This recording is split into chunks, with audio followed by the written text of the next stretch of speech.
Student, আগের দিন আমি তোমাদের আগের যে ইনস্ক্রিপশনগুলো আছে সেগুলো কিভাবে লেখা থাকতো বা কোথায় লেখা থাকতো সেগুলো সম্বন্ধে পড়িয়েছিলাম। আজকে আমি তোমাদেরকে পড়াবো যে যেগুলো বিভিন্ন যে আর্কিওলজি যারা খুঁজে পেয়েছে বিভিন্ন জিনিসপত্র সেগুলো সম্বন্ধে। ঠিক আছে, তাহলে পড়াটা শুরু করছি আমরা।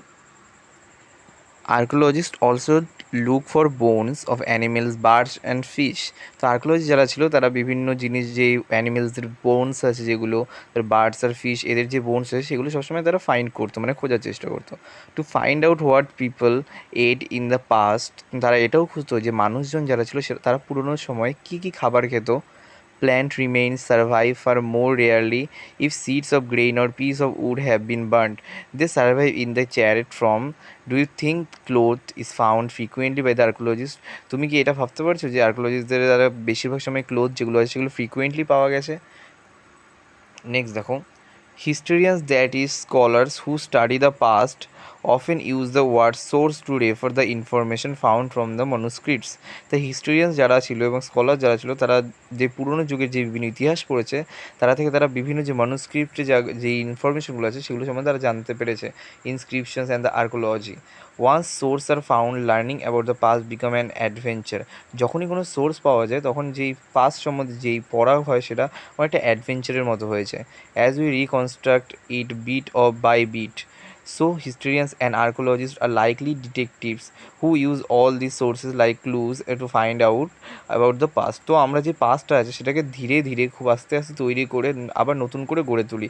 তাই এখানে যারা আর্কিওলজিস্ট আছে এবং যারা হিস্টোরিয়ানস আছে তাদেরকে ডিটেকটিভ বলা চলে, কারণ তারা সব কিছু খুঁজে বার করে সেই হিস্ট্রিটাকে একসঙ্গে জুড়ে একটা বড় হিস্ট্রির রূপ দেয়। ঠিক আছে, ওয়ান পাস্ট অর মেনি, একটা পাস্ট কি অনেকগুলো। Did you notice the title of this book our past? We have use the word past in plural to draw attention to the fact that the past was different for the different groups of people. ঠিক আছে, তাহলে তোমাদের যে বইটা আছে সেটার নামটা আছে আওয়ার পাস্ট। এই পাস্ট যেটা লেখা আছে এটা ইউজ হয়েছে প্লুরাল ফর্মে, কারণ এখানে বিভিন্ন যে গ্রুপস আছে ডিফারেন্ট গ্রুপসের জন্য ডিফারেন্ট হিস্ট্রি আছে। ঠিক আছে, for example the lives of herders or farmers were different from the those kings and queens. যেমন এক্সাম্পল সহকারে বলা যেতে পারে যে কিং এবং কুইনের যে লাইফস্টাইলটা ছিল সেটার সঙ্গে হার্ডার্স এবং ফার্মার্সদের লাইফস্টাইল কোনো ম্যাচ করতো না। The lives of merchants were different from those of the craft person, যারা ক্রাফট পার্সন ছিল তাদের লাইফটাও মার্চেন্টসদের থেকে সম্পূর্ণ আলাদা ছিল, অ্যান্ড সো অন, এবং আরও অনেক কিছু ছিল। Also as a true event today people follow different practices and custom in different parts. এটা এখনও মানে এখনকার সময় এটা প্রযোজ্য হয় যে বিভিন্ন এলাকার মানুষ বিভিন্ন ডিউটি তারা নিজেদের ডিউটি করে, বা বিভিন্ন এলাকার মানুষের বিভিন্ন রিচুয়ালস আছে, তারা বিভিন্ন ক্লোথস ওয়্যার করে, মানে তারা বিভিন্ন পোশাক পরে নিজেদের মতো করে, বিভিন্ন ধর্মের পালন করে। ঠিক আছে, এবার দেখো, for example, today most of people living in the Andaman Island get their own food by fishing, hunting and collecting forest produce. তো এখনকার দিনে এক্সাম্পল সহকারে বলা যেতে পারে এখন যারা আন্দামানে যেসব মানুষজনরা বসবাস করে তারা তাদের বিভিন্ন খাবার নিজেরাই জোগাড় করে সেই আন্দামান যে আইল্যান্ডটা আছে সেখান থেকে। ঠিক আছে, বিভিন্ন জিনিসের মধ্যে যেমন ফিশিং এবং হান্টিংয়ের মাধ্যমে, এবং বনের থেকে বিভিন্ন ফল জোগাড় করে তারা নিজেদের খাবার নিজেরাই জোগাড় করে। ঠিক আছে, by contrast most people living in cities depend on others for supplies of food. বেশিরভাগ মানুষ যারা শহরে থাকে তারা অন্যদের ওপর নির্ভর করে খাবারের জন্য। ঠিক আছে, difference such this excited in the past as well. এটা পুরনো সময় ছিল, যেমন এখন তোমাদের বাড়ির পাশে যেই সবজি মাছ এগুলো সব বিক্রি করতে আসে, সেটা তোমরা খাবারটা অন্যের দ্বারা নিজেরা সামনে পেয়ে যাচ্ছ, কিন্তু যারা আন্দামান আইল্যান্ডসে বসবাস করে তারা নিজেদের খাবার নিজেরাই জোগাড় করে। ঠিক আছে, আর এই যে নিয়মটা চলে আসছে এটা পুরোনো সময় তো তোমাদের ছিল। ঠিক আছে, beside there is another kind of difference. এছাড়াও আরও অনেকগুলো ডিফারেন্স আছে। We know a great deal about kings and battles they fought because they kept records of their ভিক্টরিজ।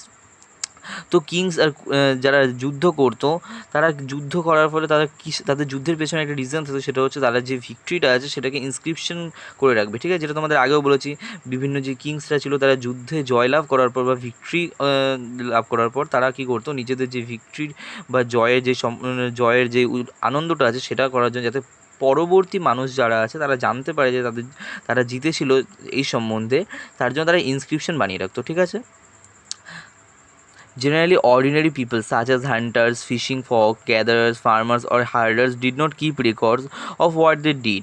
সাধারণত সাধারণ মানুষ যারা ছিল তখনকার, যেমন এক্সাম্পল সহকারে বলা যেতে পারে হার্ডার্স, তারপর হচ্ছে ফার্মার্স, মার্চেন্টস, এরা কী করতো, এরা নিজেদের কোনো রেকর্ড রাখতো না তারা যে কাজ করতো। কিন্তু কিং যারা ছিল তারা নিজেদের একটা রেকর্ড রাখতো তারা যে কাজটা করতো। While archaeology help is found out about the lives, there is much and remains unknown.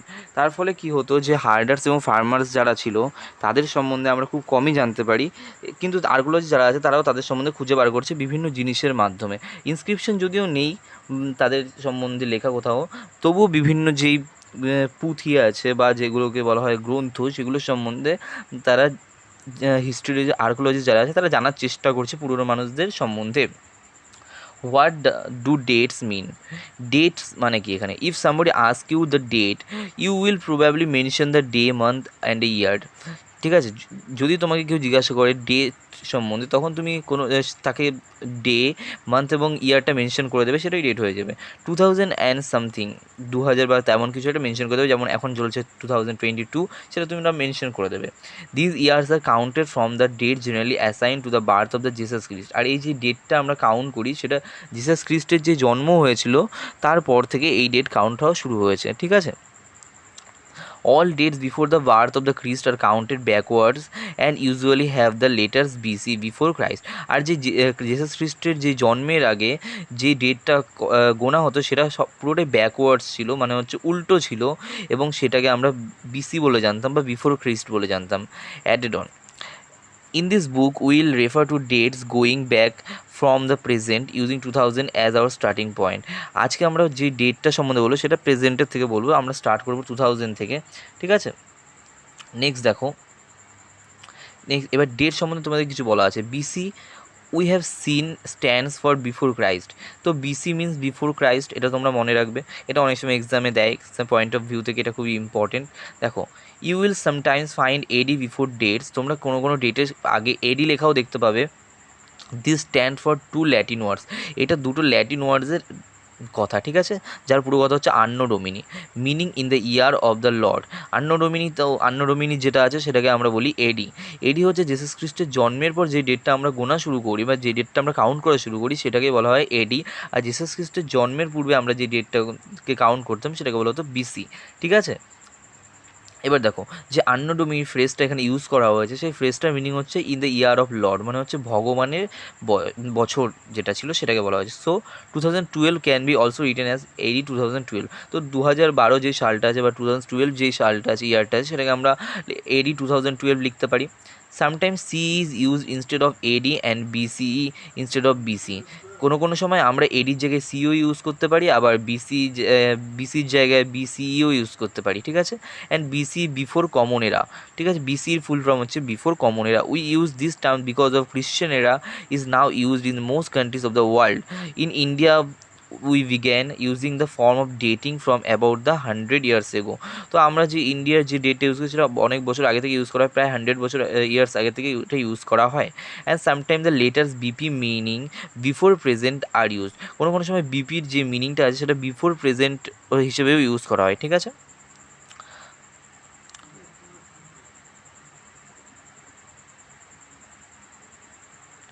এবার দেখো তোমাদের অল্প কিছু নোটস আছে এলসওয়্যার বলে, সেটা আমি তোমাদেরকে পড়িয়ে দিচ্ছি। We have seen that inscription are inscribed on hard surface, many of this were inscribed several hundreds of years ago. আমি তোমাদেরকে আগে বলেছিলাম যে ইনস্ক্রিপশন যেটা ছিল, ইনস্ক্রিপশন সবসময় হার্ড সারফেসের ওপর করা হতো। ঠিক আছে, আর মনুস্ক্রিপ্ট সবসময় সফট জিনিসের ওপর করা হতো। ঠিক আছে, এই জিনিসটা মাথায় রাখবে। Many of this are inscribed several hundred of years ago, এর মধ্যে কিছু কিছু ইনস্ক্রিপশন যেগুলো ছিল সেগুলো 100 অফ ইয়ার্স এগোর, মানে 100 বছরেরও পুরনো। All inscription contain both script and languages. কোনো কোনো ইনস্ক্রিপশন যেগুলো ছিল সেগুলোতে ল্যাঙ্গুয়েজ এবং স্ক্রিপ্ট দুটো ইউজ হতো। স্ক্রিপ্ট বলতে যে সাইনের কথা বলা হয়েছে সাইন ইউজ হতো, এবং ল্যাঙ্গুয়েজ বলতে যে বিভিন্ন ওয়ার্ড আমরা এখন ইউজ করি ল্যাঙ্গুয়েজ হিসেবে সেগুলো ইউজ করা হতো। Language which are used as well as scripts have changed over time, যে ল্যাঙ্গুয়েজ আর স্ক্রিপ্ট সেখানে ইউজ করা হতো সেটা সময়ের সঙ্গে সঙ্গে চেঞ্জ হয়েছে। যেমন তখন যে ল্যাঙ্গুয়েজ এবং স্ক্রিপ্টটা ইউজ করা হতো এখনকার সময় সেটা অবশ্যই ইউজ করা হয় না, এটাই এখানে বলতে চেয়েছে। ঠিক আছে, so how do scholars understand what was Inscript? তাহলে যারা স্কলার্স আছে তারা কী করে বুঝবে কী লেখা আছে ওটায়? This can be done through a process known as the decipherment. তো এই যে প্রসেসটা আছে সেটাকে বলা হয় ডেসিপ্রিমেন্ট। ঠিক আছে, ডেসিপারমেন্ট।